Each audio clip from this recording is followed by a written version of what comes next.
പേര് സൂസമ്മ ജോസ്. കോഴിക്കോട് ജില്ലയിൽ ചക്കട്ടപ്പാറ ഇടവയിൽ നിന്ന് വരുന്നു. ഞാനിതിന് 5 വർഷം മുമ്പേ ഞാൻ കേട്ടായിരുന്നു കൃപാസനത്തെ പറ്റിയും. കൃപാസനത്തിൽ പത്രം എനിക്ക് കിട്ടിയായിരുന്നു. അപ്പോൾ ഞാൻ വിചാരിച്ചു, ഇത്രയും അകലെയുള്ള എനിക്ക് പറ്റിയതല്ല ഇത് എറണാകുളം തൃശ്ശൂർ ഭാഗങ്ങളിലുള്ളവർക്ക് മാത്രം പറ്റിയതാണെന്ന്. പക്ഷേ അമ്മ എന്നെ ഇവിടെ കൊണ്ടുവന്നത് എൻ്റെ വലിയൊരു കടബാധ്യത നീങ്ങിക്കിട്ടുന്നതിനായിരുന്നു. അത് കഴിഞ്ഞ് ഞാനിവിടെ വന്ന് ഉടമ്പടി എടുത്തു. എൻ്റെ അമ്മ എല്ലാ നിമിഷങ്ങൾ കൊണ്ട് എനിക്ക് മാറ്റി തന്നു. എൻ്റെ കടബാധ്യതകളെല്ലാം തീർന്നു. അത് കഴിഞ്ഞ് ഞാനിവിടെ ഒന്ന് സാക്ഷ്യവും പറഞ്ഞു. ഇത് 2ാമത്തെ സാക്ഷ്യമാണ്. ഞാനിപ്പോൾ സാക്ഷ്യം പറയുന്നത് എൻ്റെ ഭർത്താവാണിത്. എൻ്റെ ഭർത്താവിന് കിട്ടിയ രോഗസൗഖ്യത്തെക്കുറിച്ചാണ് ഞാൻ പറയുന്നത്. 2023 ഒക്ടോബർ മാസം എൻ്റെ ഭർത്താവിന് യൂറിൻ പോകാണ്ടായി. ഞാൻ ഡോക്ടറെ അടുത്ത് കൊണ്ടുവന്നു. ഡോക്ടർ പറഞ്ഞു ഒരു ഓപ്പറേഷൻ വേണം. എല്ലാ ചെക്കപ്പും ചെയ്തു. അപ്പോൾ പറഞ്ഞു യൂറിൻ പോകുന്ന ഭാഗത്ത് ഒരു മുഴയുണ്ട്, അത് ഓപ്പറേഷൻ ചെയ്തിട്ട് വയോസിക്ക് അയക്കണം എന്ന് പറഞ്ഞു. അപ്പോൾ ഞങ്ങൾ ഓപ്പറേഷന് ചെന്നു. ഓപ്പറേഷൻ കഴിഞ്ഞു വയോസിക്ക് അയച്ചു. 15 ദിവസമാകുമ്പോൾ റിപ്പോർട്ട് വാങ്ങാൻ വരണമെന്ന് പറഞ്ഞു. ഞാനും എൻ്റെ ഭർത്താവും കൂടിയാണ് റിപ്പോർട്ട് വാങ്ങാൻ ചെന്നപ്പോൾ ഡോക്ടർ പറയുന്നു ക്യാൻസറാണ് എന്ന് പറഞ്ഞു. എനിക്കൊന്നും തോന്നിയില്ല. എനിക്കിവിടെ ഒരമ്മയുണ്ട്, പ്രാർത്ഥിക്കാൻ ഒരച്ഛനുണ്ട്, ഈശോ ഉണ്ട് കേൾക്കാനായി. അതുകൊണ്ട് എനിക്കൊരു പേടിയും തോന്നിയില്ല. ഞാനും എൻ്റെ ഭർത്താവും മാത്രമേ ഉണ്ടായിരുന്നുള്ളൂ. ഞാൻ വീട്ടിൽ വന്ന് മക്കളെ വിളിച്ച് പറഞ്ഞു. എനിക്ക് 2 മക്കളാണ്. മോള് ഇസ്രയേലിലാണ്, മോൻ നാട്ടിലുണ്ട്. 2 പേരെയും വിളിച്ച് പറഞ്ഞു. അവർക്ക് പേടിയായി. ഞാൻ പറഞ്ഞു എന്തിനാണ് നിങ്ങൾ പേടിക്കുന്നത്? എനിക്ക് പേടിയില്ല. അപ്പോൾ ഞാൻ അമ്മയെ വിളിച്ച് അമ്മയോട് പറഞ്ഞു, അമ്മേ രക്ഷിക്കണം, എനിക്ക് ആരുമില്ല എന്ന് പ്രാർത്ഥിച്ചു. അങ്ങനെ ഞങ്ങളിവിടെ വന്നു. പിറ്റേ മാസം തന്നെ ഇവിടെ വന്ന് അച്ഛനെ കണ്ടു. അച്ഛൻ പ്രാർത്ഥിച്ചു. അത് കഴിഞ്ഞ് വീട്ടിൽ ചെന്നപ്പോൾ മകൻ വിളിച്ചു പറഞ്ഞു, മമ്മി പപ്പയെ ഡോക്ടറെ അടുത്ത് കൊണ്ടുപോകാം, ഇവിടെ ക്യാൻസർ സെൻറ്ററിൽ കൊണ്ടുപോകണം എന്ന് പറഞ്ഞു. ഞാൻ പറഞ്ഞു വേണ്ട മോനെ, അമ്മയെ കണ്ടു, അച്ഛൻ പ്രാർത്ഥിച്ചു, ഇനി എവിടെയാണ് കൊണ്ടുപോകേണ്ടത് എന്ന് ചോദിച്ചു. അപ്പോൾ മകൻ വേഗം മകളെ വിളിച്ചിട്ട് പറഞ്ഞു, പെങ്ങളെ വിളിച്ചിട്ട് പറഞ്ഞു, ഈ മമ്മി സമ്മതിക്കുന്നില്ല പപ്പയെ ആശുപത്രിയിൽ കൊണ്ടുപോകാൻ. ചേട്ടൻ ഇതാൽ ഒന്നും അറിയുന്നില്ല, ചേട്ടൻ അറിയില്ല ചേട്ടന് ക്യാൻസറാണെന്ന്. അപ്പോൾ ഞാൻ പറഞ്ഞു എന്തിനാ മോളെ കൊണ്ടുപോകുന്നത്? അമ്മയെ കണ്ടതല്ലേ, അച്ഛൻ പ്രാർത്ഥിച്ചതല്ലേ എന്ന് പറഞ്ഞു. മോള് പറഞ്ഞു അല്ല അമ്മേ, ആങ്ങളുടെ ഒരു സന്തോഷത്തിന് വേണ്ടി പപ്പേനെ കൊണ്ടുപോയിക്കോ എന്ന് പറഞ്ഞ് അങ്ങനെ ഞാൻ കൊണ്ടുപോയി തലശ്ശേരി ക്യാൻസർ സെൻറ്ററിൽ കൊണ്ടുവന്നു. ഓരോ പടി കയറുമ്പോഴും അമ്മേ എന്നെ കൈവിടരുത് എന്ന് ഞാൻ പ്രാർത്ഥിച്ചു. അമ്മ എന്നെ കൈവിട്ടില്ല. അമ്മ 5 പ്രാവശ്യം ഞങ്ങളോട് ചെന്നു. 5 പ്രാവശ്യം ഡോക്ടർ പറഞ്ഞു കൂടുതലാണ്, എല്ലാ ഭാഗത്തേക്കും വ്യാപിച്ചു എന്ന് പറഞ്ഞു. അപ്പോഴും എനിക്കറിയാം ഒന്നും വരില്ല.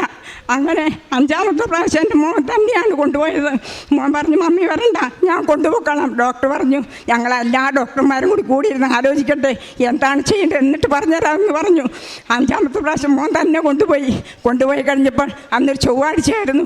ഞാൻ അച്ഛൻ്റെ ക്ലാസ് ഇവിടെ കേട്ടുകൊണ്ടിരിക്കുന്നു. ഞാൻ യൂട്യൂബിൽ ക്ലാസ് കേട്ടുകൊണ്ടിരുന്നപ്പോൾ ഈ കുരിശുരുവൻ 2 പ്രാവശ്യം കിടന്ന് കുലുങ്ങുന്നത് ഞാൻ കണ്ടു.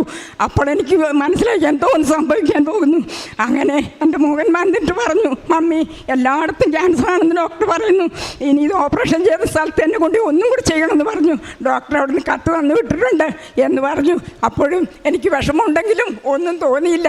അപ്പോൾ ഞാൻ പിറ്റേ മാസം തന്നെ ഡോക്ടറെ അടുത്ത് കൊണ്ടുവന്നു. ഈ കത്ത് കൊണ്ട് കൊടുത്തു.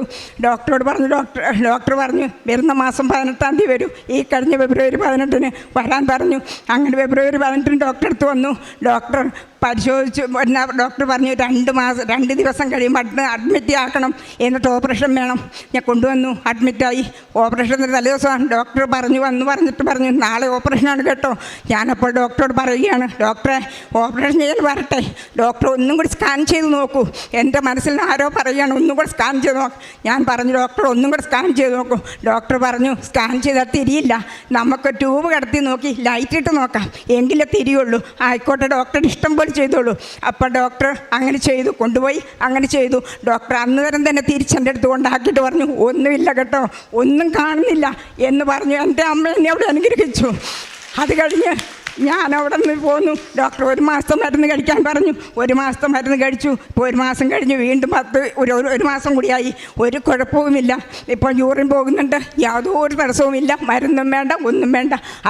അത് കഴിഞ്ഞ് എൻ്റെ ചേച്ചിയുടെ മകന് അവന് ബ്ലോക്കായിരുന്നു. അവനെ കൊണ്ട് ഓപ്പറേഷൻ ചെയ്തു, കോഴിക്കോട് കൊണ്ട് ഓപ്പറേഷൻ ചെയ്തു കഴിഞ്ഞപ്പോൾ ഡോക്ടർ പറഞ്ഞു 6 മാസത്തിൽ കൂടുതൽ നിൽക്കുന്ന കാര്യം സംശയമാണ് എന്ന് പറഞ്ഞു. ഞങ്ങൾ ഉള്ളുരുകി പ്രാർത്ഥിച്ചു. ഉപ്പ് ഇവിടുന്ന് കിട്ടിയ നേർച്ച വസ്തുക്കളെല്ലാം കൊണ്ട് കണ്ടവന് കൊടുത്തു. ഞങ്ങൾ ഉള്ളിലേക്ക് പ്രാർത്ഥിച്ചു, അമ്മേ ഞങ്ങൾക്ക് യാതൊരു യോഗ്യതയുമില്ല, അമ്മ പ്രത്യക്ഷപ്പെട്ട ഈ മണ്ണിൽ വന്നെന്ന് ഒറ്റ യോഗ്യത മാത്രമേ എനിക്കുള്ളൂ, ആ യോഗ്യത വെച്ച് അമ്മേനെ അനുഗ്രഹിക്കണം, അമ്മേനെ കൈവിടരുതെന്ന് പ്രാർത്ഥിച്ചു. അത് എൻ്റെ അമ്മ പ്രാർത്ഥന കേട്ടു. 6 മാസം ജീവിക്കുമെന്ന് പറഞ്ഞ മകൻ ഇപ്പോൾ 4 മാസമായപ്പോൾ അവനെല്ലാ പണിക്കും ഇറങ്ങി, റബ്ബർ വെട്ടാൻ പോകുന്നു, പുല്ലിയെത്താൻ പോകുന്നു, എല്ലാ പണിയും അവൻ ചെയ്യുന്നു, ഒരു കുഴപ്പവും അവനില്ല. പിന്നെ 3ാമത് ഈ കഴിഞ്ഞ മാസം എൻ്റെ കിണറ്റിൽ 1/2 ടാങ്ക് വെള്ളമേ കിട്ടുകയുള്ളായിരുന്നു. വെള്ളം പറ്റി, ഈ വലിയ വരണ്ട ദിവസങ്ങളിലായിരുന്നു. അപ്പോൾ വെള്ളം പറ്റി 1/2 ടാങ്ക് വെള്ളം കിട്ടും. ഞാനും ചേട്ടനും എൻ്റെ മകളുടെ ഒരു കുഞ്ഞു മാത്രമേ എൻ്റെ വീട്ടിലുള്ളൂ. അപ്പോൾ ഇടവലക്കാർ വന്ന് കിണറ്റിലവിടെ വന്നിക്കും, വെള്ളം എന്തോരം ഉണ്ട്, മോട്ടർ കത്തിപ്പോകുന്നതിന് അവർ വന്നിക്കും. ചേട്ടൻ ടാങ്കിൻ്റെ മേലെ അവിടെ കയറി നിൽക്കും വെള്ളം നോക്കാൻ, ഞാൻ താഴ്ന്ന് സ്വിച്ച് ഓഫ് ആക്കാൻ നിൽക്കും. അങ്ങനെ നിന്നപ്പോൾ ഒരാഴ്ച അങ്ങനെ ഇട്ടപ്പോൾ ഞാൻ എന്നാരുമാണ് എൻ്റെ മനസ്സിലേക്ക് ഓടി വന്നത്, കൃപാസനത്തിൽ ഉപ്പുണ്ടല്ലോ ഇവിടെ, പിന്നെ ഞാനെന്തിനാ വിഷമിക്കുന്നത്, ഞാൻ വേഗം ഉപ്പ് തീർന്നായിരുന്നു, ആ ഉപ്പിൻ്റെ തരി എടുത്തുകൊണ്ട് ഞാൻ കൊണ്ടുവന്ന് അവിടെ വിശ്വാസം പ്രമാണിച്ച് ഒരു തുള്ളിത്തരിയേ ഉള്ളായിരുന്നു, അത് ഞാൻ കൊണ്ടിട്ടു. ഞാൻ പ്രാർത്ഥിച്ചു. ഞാൻ അന്ന് തിരിച്ച് കയറി വന്ന് പിറ്റേ ദിവസം ഞാൻ വെള്ളം അടിച്ചപ്പോൾ ഇടവലക്കാർ വന്നിരുന്നു. 1/2 ടാങ്കാകുമ്പോൾ നിൽക്കുമെന്നാണല്ലോ അവരുടെ വിചാരം.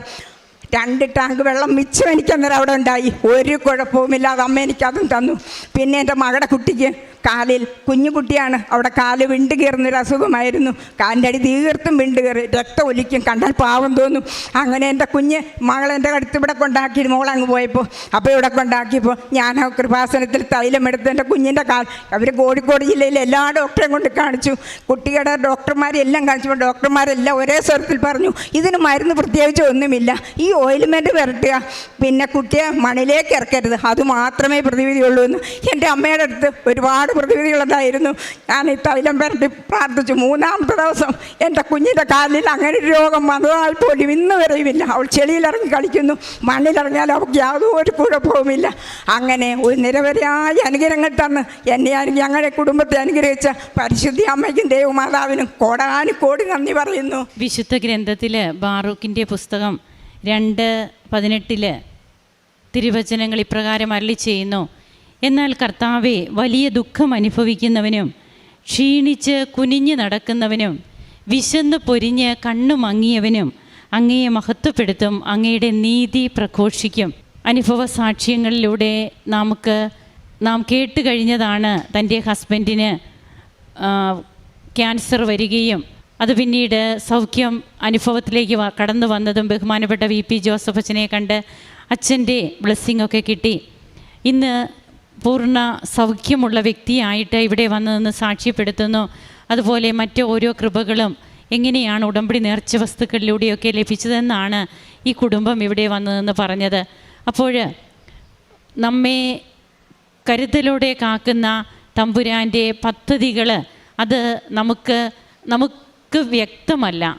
എന്നാൽ എത്രയേറെ നാം ആ പദ്ധതികളോട് ചേർന്ന് നിൽക്കുവാൻ ആഗ്രഹിക്കുന്നുവോ, അല്ലെങ്കിൽ നാം നമ്മെ തന്നെ അതിനോട് ചേർത്ത് നിർത്തുന്നുവോ, ഇനി നമ്മുടെ കയ്യിൽ ഒന്നുമില്ല, അതായത് നമ്മുടെ മെറിറ്റ് കൊണ്ടോ നാം ചെയ്യുന്ന ചികിത്സകൾ കൊണ്ടോ ഒന്നുമല്ല, ദൈവം ഇനി ഇടപെടട്ടെ, ദൈവം ഇടപെടുന്നത് പോലെ എൻ്റെ ജീവിതം മുമ്പോട്ട് പോകട്ടെ, ആ ഒരു അവസ്ഥയിൽ നമ്മുടെ ഓരോ നിയോഗങ്ങളും നാം സമർപ്പിക്കുമ്പോൾ തീർച്ചയായും അവിടെയാണ് തമ്പുരാന് ഇടപെടുവാൻ സാധിക്കുക.